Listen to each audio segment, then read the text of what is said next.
कि झारखंड में 1 इंच भी वक्फ बोर्ड की संपत्ति माननीय प्रधानमंत्री और उनके करीबी लोगों का हाथों में हम नहीं जाने देंगे। यहां एक समुदाय को टारगेट लिया जाता है। जो सॉफ्ट टारगेट है, धार्मिक तौर पर जो अल्पसंख्यक है उसको टारगेट करो। उसके लैंड को किस प्रकार अपने लोगों के बीच में पहुंचाना है, इसकी तैयारी करो। ये देश को एक रखने के लिए नहीं, देश को बांट के रखने की तैयारी। कई तरह से प्रयास हो रहे कि समाज में बंटवारा हो। हम लोगों ने इस बिल का लोकसभा में भी विरोध किया, राज्यसभा में भी विरोध किया। हम इसे कतई अच्छा नहीं मानते।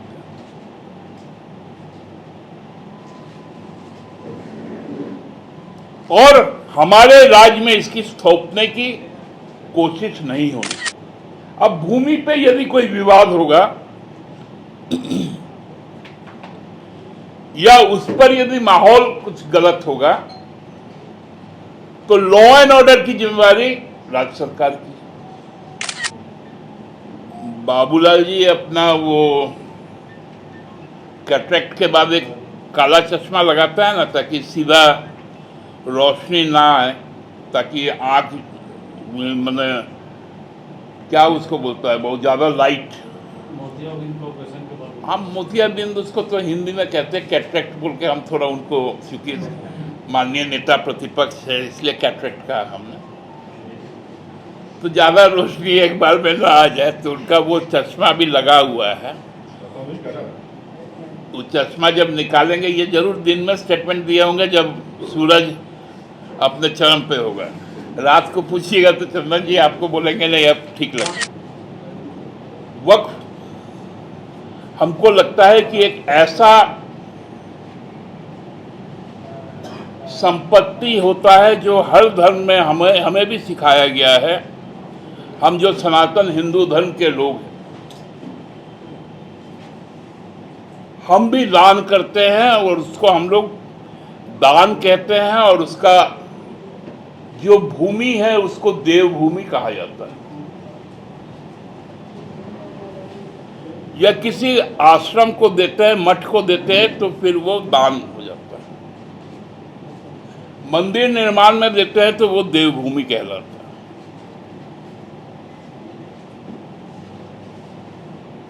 उसी प्रकार जो इस्लाम धर्म में जो सैक्रिफाइसेस है, जो चैरिटी है, उसमें वक्फ भी एक चैरिटी है।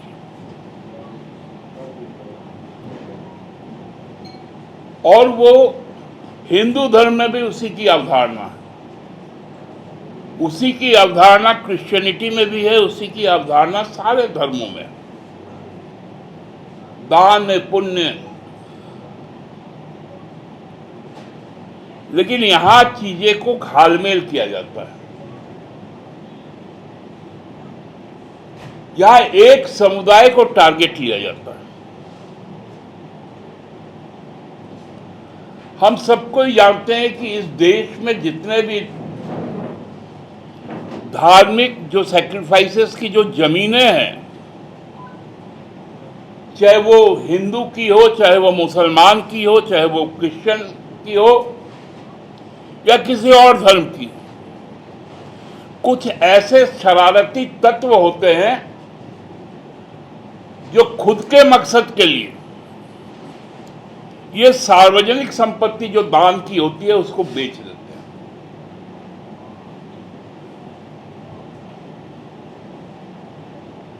ये हर मठ,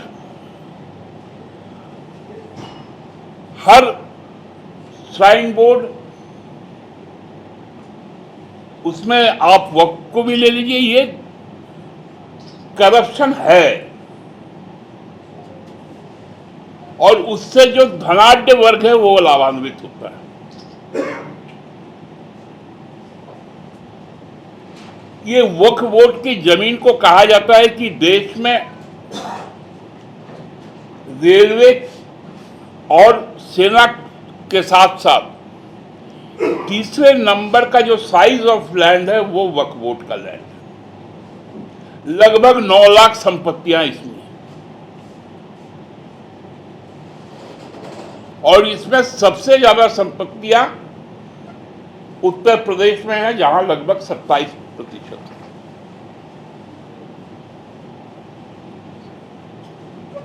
खेल यहीं से शुरू होता है कि संपत्ति पर किसका कब्जा। आदरणीय मोदी जी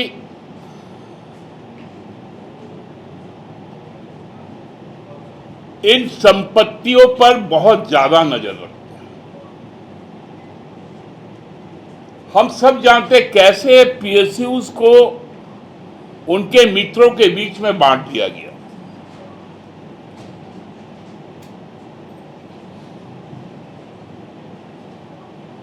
इसमें रेल की भी जमीनें हैं। हमारे देश में कई किलोमीटर तक चाइना कब्जा करके बैठ जाता है, उस पर बातें नहीं होती। जो सॉफ्ट टारगेट है, धार्मिक तौर पर जो अल्पसंख्यक है उसको टारगेट करो, उसके लैंड को किस प्रकार अपने लोगों के बीच में पहुंचाना है इसकी तैयारी करो।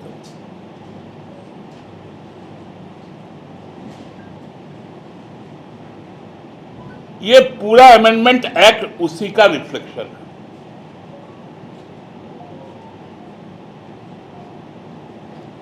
लैंड हम सब जानते हैं कि राज्य का विषय है, स्टेट का विषय है, इसलिए सेंट्रल वक्फ मैनेजमेंट कमेटी के साथ साथ हर राज्यों में वक्फ बोर्ड होता है, हमारे राज्य में भी।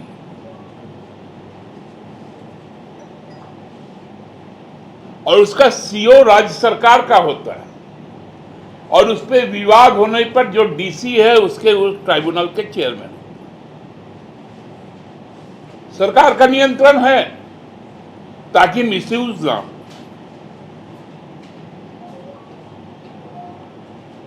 लेकिन मिसयूज नहीं, अब तो डिफ्यूज करने की बात है।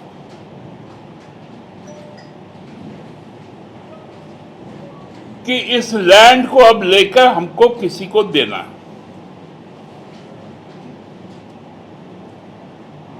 इस पूरे अमेंडमेंट एक्ट में किसी भी राज्य सरकार से सलाह नहीं ली गई,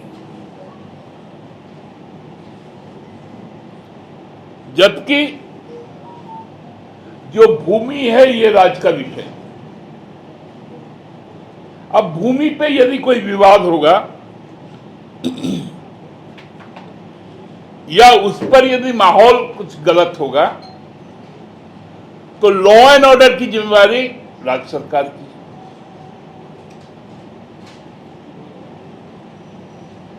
वो भी स्टेट सब्जेक्ट है लॉ एंड ऑर्डर, और लैंड भी स्टेट सब्जेक्ट है। लेकिन अब ये स्टेट सब्जेक्ट्स को अब केंद्र सरकार अपने हाथों में लेना चाहती है।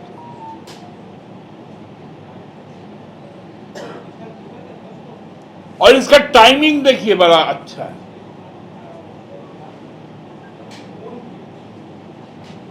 अभी हाल में ही ईद बीता, चैत्र नवरात्र चल रहा है, उस वक्त को ही चुना गया ताकि धार्मिक उन्माद में इस इश्यू को डाला जा सके। ये किसी समाज के भलाई के लिए नहीं, समाज में भटकाव के लिए।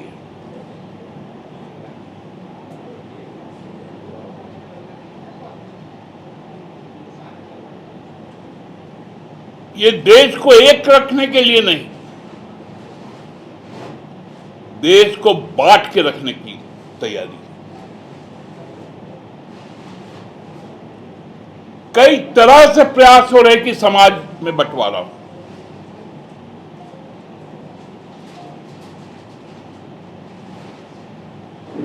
लगभग 100 साल से इस देश में कोई वक्फ हुआ ही नहीं।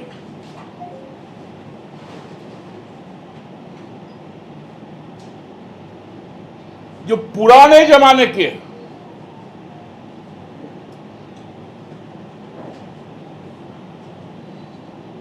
1950 में ये बातें तय कर दी गई थी कि देश में जो भी 47 तक की जो स्थिति थी सब एक रहेगी, और एक रही। पिछले 10 वर्षों में कई घटनाएं हो गई।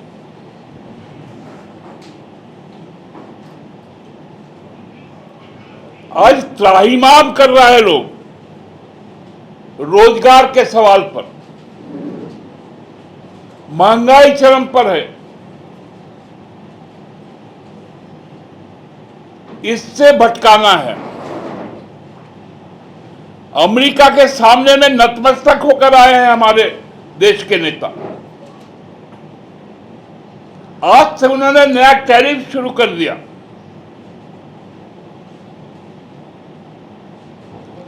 इससे ध्यान भटकाने के लिए ये वक्फ बोर्ड का इशू आया।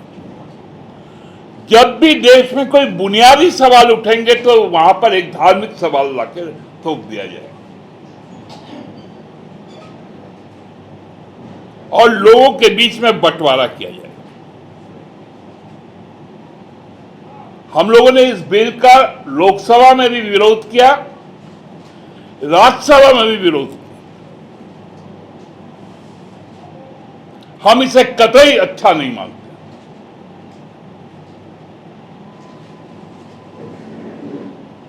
और हमारे राज्य में इसकी थोपने की कोशिश नहीं होनी चाहिए। हम शांतिपूर्ण राज्य हैं।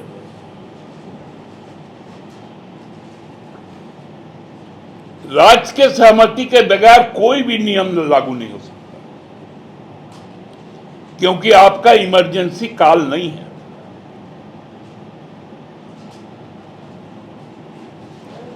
ये बहुत स्पष्ट संकेत हम लोग देना चाहते हैं कि झारखंड में 1 इंच भी वक्फ बोर्ड की संपत्ति माननीय प्रधानमंत्री और उनके करीबी लोगों का हाथों में हम नहीं जाने देंगे।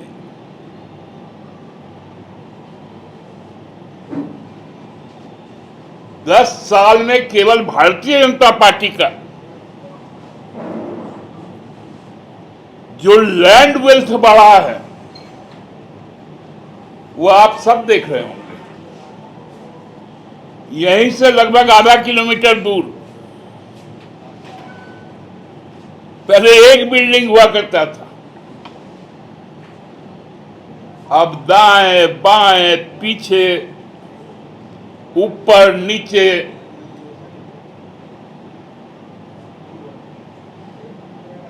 उनका एक्सपेंशन हो रहा है। उस पर कहीं कोई दिक्कत नहीं है।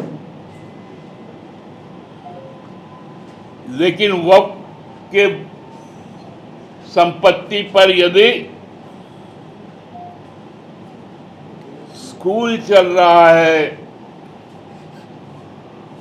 मुसाफिर खाना चल रहा है,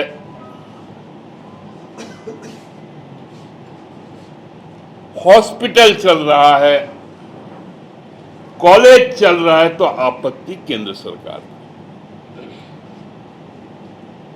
ये विभाजन सांप्रदायिक विभाजन के खिलाफ है। देश में सौहार्द बना रहे, देश सबों के साथ आगे बढ़े, यही हमारी कामना है। हम लोग इस बिल का हमने सदन में भी विरोध किया और राज्य में भी इसका विरोध करेंगे और नाइंसाफी किसी के साथ नहीं हो, इसका हम लोग गारंटी तय करेंगे। धन्यवाद। दादा ये तो कानून का रूप लेगा ना, तो फिर तो पूरे देश के परिप्रेक्ष्य में ये लागू होगा। तो आप अगर जो बात कह रहे हैं कि तो टकराव वाली स्थिति हो जाएगी फिर। डेफिनेटली ये टकराव की ही स्थिति पैदा करना चाहती है भारतीय जनता पार्टी। जमीन राज्य का विषय है। कोई कंसल्टेशन क्या किसी राज्य के साथ हुआ? मैंने क्या कहा? जमीन पर जब विवाद होगा तो फिर कानून व्यवस्था की बात आएगी, वो भी राज्य सरकार का। मतलब आपने एक कानून बना दिया, खामियाजा पूरे राज्य सरकार को झेलना पड़ेगा। ये सही नहीं है, इसलिए हम लोग इसका विरोध करते हैं।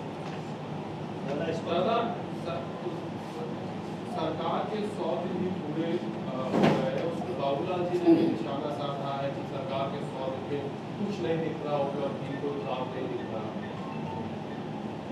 बाबूलाल जी अपना वो कैटरेक्ट के बाद एक काला चश्मा लगाता है ना, ताकि सीधा रोशनी ना आए, ताकि आँख मैंने क्या उसको बोलता है, बहुत ज़्यादा लाइट।